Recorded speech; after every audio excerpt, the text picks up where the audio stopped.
there's never a good time for me to make announcements. It's like I don't want to do it before church because they get lost. And I hate to do it between worship and the sermon because it breaks up the whatever. And then at the end of the sermon, everybody's asleep. And I'm playing. So anyway, it's an odd place to put them. So I'm not trying to break the flow. It's just awkward. Anyway, but before Dave's going to come and talk about the men's ministry for a second, as he comes, I want to tell you what I was thinking worshiping next to Dave. Here was my thought. So I'm right next to a man who lost his mom this week. And so, okay, stay with me because I don't have the vocabulary for this. But I know that Dave has been crying out to the Father. And when someone is crying out to the Father, my tendency is to get like this. It is, because I mean, you know, he's been just crying out, just going after the throne of God, and I go, can I go with you? I mean, seriously, it's like, and so I'm just surrounded by, like, I know some things Garrison's praying through, and he's pounding heaven, and stuff Terry's working, and you know, I'm just in this area, and I'm going. And I look up on stage and I see and I'm going, oh God. And so worship, listen, please get this. Worship is not just a little, we've got to throw this on at the beginning of the service as the warm-up act, or, you know, no, you're missing it. We cannot miss it anymore. Worship is about the presence of the Father, the presence of Jesus, and it's one more thing about this. It's like I'm looking for people. Some of you are going to go, I need to change churches then. I want people around me that smell like smoke. Not like, you know, that smoke. But, no, I mean, I'll take that too. My daddy was a smoker. That doesn't bother me. But what I mean is that people that have been through fire, and come out on the other side, and they're real and they're authentic. And I can't do fake. I just can't do fake. And so when I'm worshiping next to a guy that lost his mom, and then the Holy Spirit would just quicken me this week. Dave hugged me a minute ago and he said, every time you texted me, it was exactly the time I needed to hear from God. I mean, I'm just in the middle of doing nothing or whatever it is, and I just sense it. I text Dave, I'm praying for you right now. And does that make sense? It's just, that's how we got to live. And I know some people don't like it when I say this, and I'm not trying to be offensive. I mean this. I just don't want to play at church. I don't want to pretend. Let's be real. And so here's my real friend. Dig me out of this hole here. Thank you, Bob. This on her. Hello, Fish. Can you hear me? I'll just yell.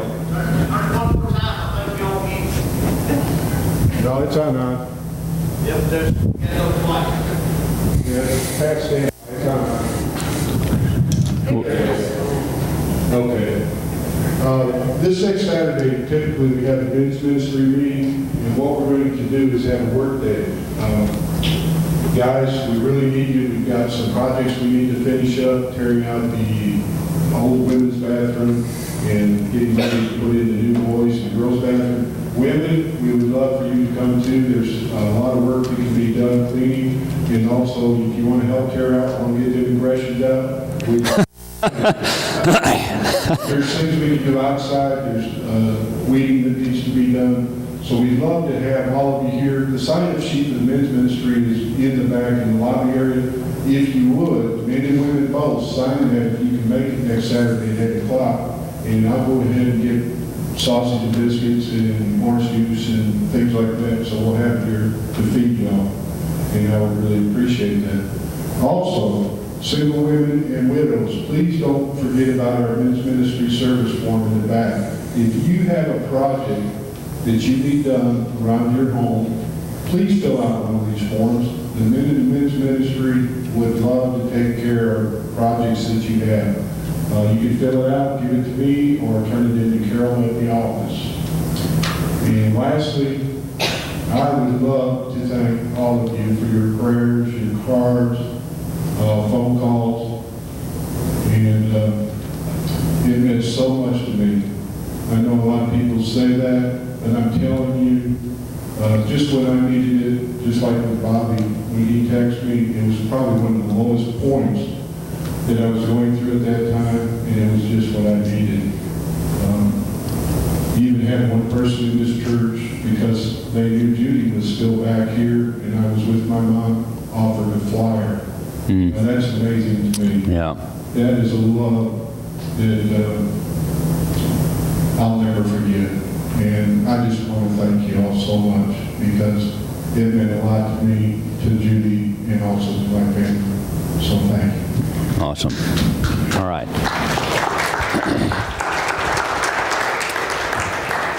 Thank you, Dave.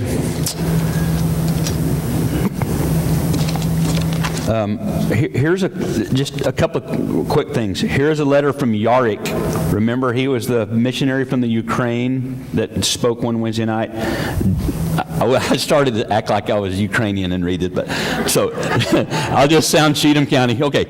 I'm teasing. Dear brothers and sisters, it was honor for me to meet you. It was honor for me to meet you, talk to you, praying with you. Thank you so much for your gift, $796.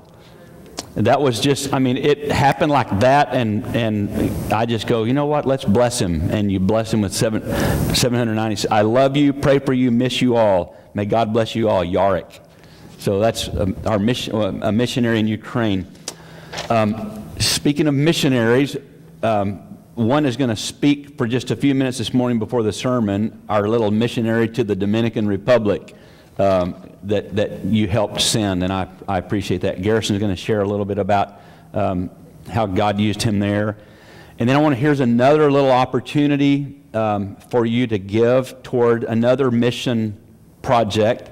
It's a girl out of our youth ministry named Carson Royster is going actually to the Dominican too. And she leaves soon, and the little window of her need closes this week. So that's why I'm mentioning this. And she's like $700 to $800 short. I'm just throwing that out there, okay?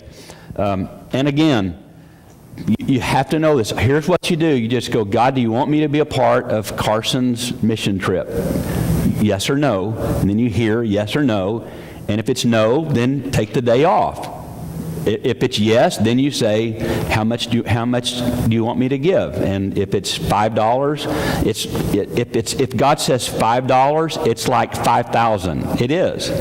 He will take your fruit and multiply it if you just obey. It's just, Terry and I have been talking a lot this week about my obedience affects your obedience. My disobedience affects your obedience. And so we just learn to obey. What if it's 50 cents? Obey. It's not a big deal, okay? If it's I'll take care of the whole thing, obey, and we'll all take the day off. I'm teasing. Okay. So she's 18. She just graduated from high school. She's going to the village of Neba. Is that right? Neba in the Dominican.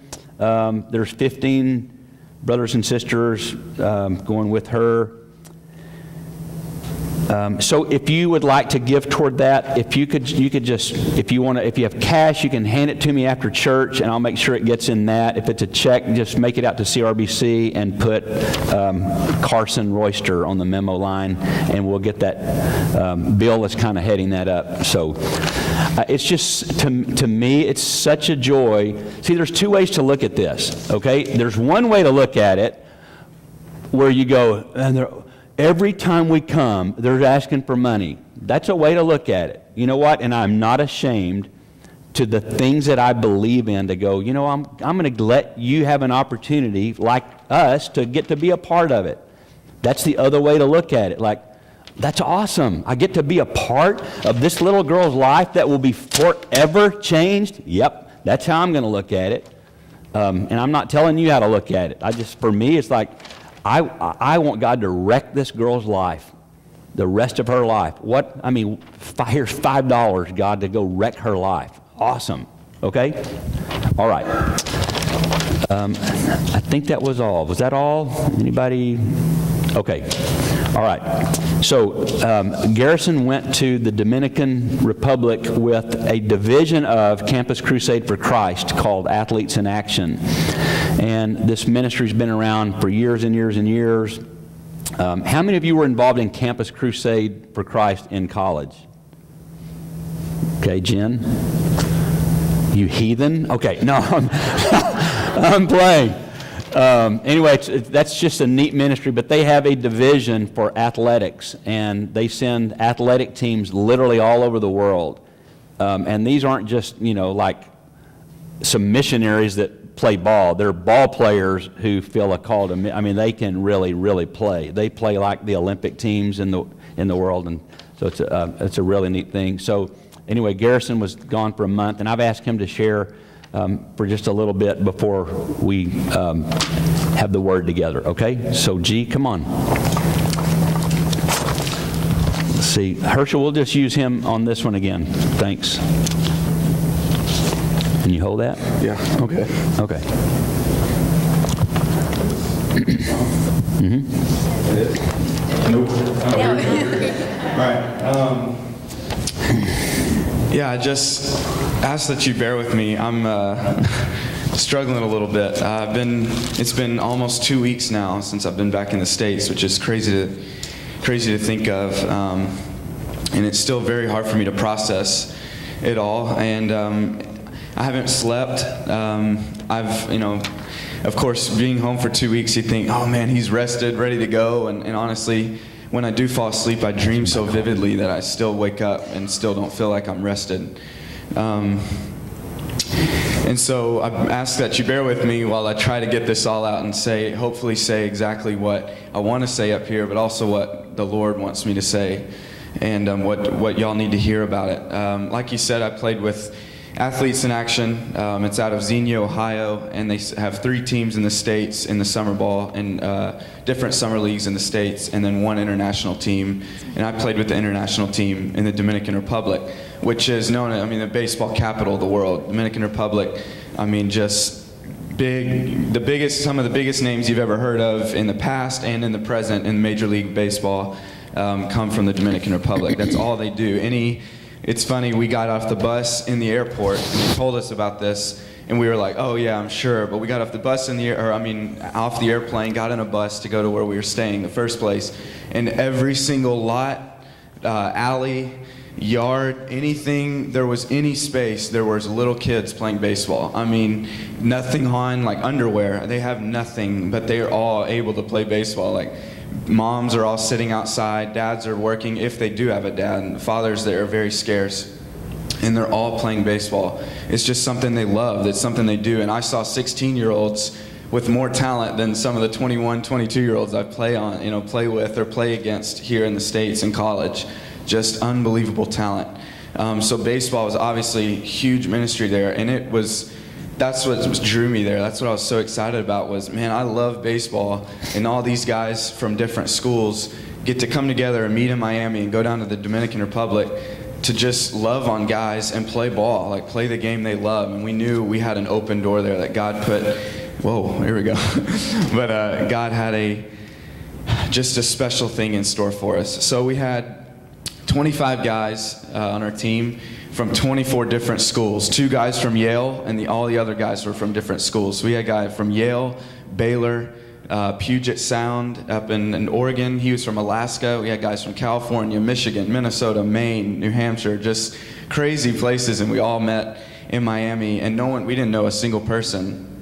And it was amazing to see, I guess, how God bonded us all. You really don't have a choice. You have just a bunch of young college guys all coming in wanting different things, but when you see the things we saw and the everyday just heaviness of what we were dealing with, and just the Lord, you could feel the presence of God, but you weren't sure what he was doing and what he was trying to say to you. And so it was tough, but the guys, we all molded together, and now I've built 24 just, lifelong relationships with these guys. So anyways, just wanted to share a little bit about why we were down there. Man, it's hard. I guess 5 minutes. I got 5 minutes to tell about what the Lord did in my life down there, on the field and spiritually, but most importantly spiritually. Just a quick story. We played ball. We played 21 games down there. We actually went 19-2, I think, 20-1. So, we had a great team. It was exciting to play. I was like one of maybe 5 guys that weren't on a Division I baseball team here in the state. So, a ton of talent. And we went down there and played really well. But most importantly, we got done with the game. I remember the second game we were down there, we played in the Major League Baseball stadiums down there. We played in just unbelievable stadiums that all the Winter League all the guys from America that are from the DR go back after their season's done here and play in the Winter League down there, and that's what they have for them, is just all big cities have these huge stadiums. And so we got to play in that, and it was the second game, and I played really well in that game, and I was excited because I knew I was sharing my testimony after the game. And we were playing against 16, 17, 18-year-olds, the Dominican Prospect League. These guys are unbelievable. And if you're 18 or if you're 17, that's the prime time that you're going to get signed, that all the scouts are down there, and they'll sign you and ship you either to America or put you on a professional team down there, so then they can pick you up when you're ready and bring you back up. So we played just pretty much David Ortiz, Fernando Rodney, Miguel Tejada, all those names you might know from here all played on this team to get to the States. So it's a big time talent. So anyways, I played pretty well, and I knew I was sharing my testimony. And I stand in front of everyone, all the guys sit in the stands. I'm right behind home plate, and I'm just filthy, and I left my notes. I had notes for my testimony. I had Bible verses written out in Spanish, and I left it all on accident at the place we were staying with Go Ministries. And I just said, Lord, God, I don't want to have a plan. I don't know, what I want to say. What do you want me to say, Lord? Because I have no idea. I'm lost. I wrote down what I thought I needed to say, but honestly, it wasn't very heartfelt. It's just kind of what I've been programmed to write down, what they should hear. So I get there and just telling my testimony, and all the players are there, and then their families start coming down and start walking down. And we had 20 scouts watching the Prospect League, not us. They were watching the Dominicans, but 20 scouts just start walking down the stairs while I'm giving my testimony. And I just can't tell you what it felt like. It just felt like it wasn't even like me speaking. I can't explain the feeling. We had a translator, unbelievable translator. He's very fast, so that it stunk for me because the other guys kind of stumbled and tried to be slow with their translations, but this guy was really good. So I'd say a sentence, he'd translate it into Spanish, and then I'm like, oh shoot, what did I say? What do I say? And the other guys really learned from me. They were like, okay, make sure you bring your notes up there. But mine was not very well put together. But I know that God said exactly what he wanted me to say and to say to those kids. And that was just a very small part of what, but I'm just giving you an example of what we were doing. So testimony, and then we had 2 Dominicans play on our team that shared the gospel. They'd alternate, share the gospels very fast, and they were just on fire for God. They work with FCA down in the DR. So they shared the gospel right after my testimony, and then we'd hand out these pamphlets, 6 steps to becoming a Christian and how to walk with Christ. And so we did that through baseball, but then we worked clinics for kids. And then my favorite thing, honestly, was just serving through the barrios, in the barrios of the DR, which is the slums, what you would call the slums. And it's 150,000 people, and probably, I can't even explain, probably the size of maybe the Walmart in West Nashville, that small of an area, 150,000 people are crowded. And they're lucky to have just walls around them. There's no roofs. So rain, the rain season there, it just, destroys everything they have, if they have anything. So we got to walk through the barrios, and I got an opportunity to meet this girl named Julia. And she was 15 years old and probably Mary's size.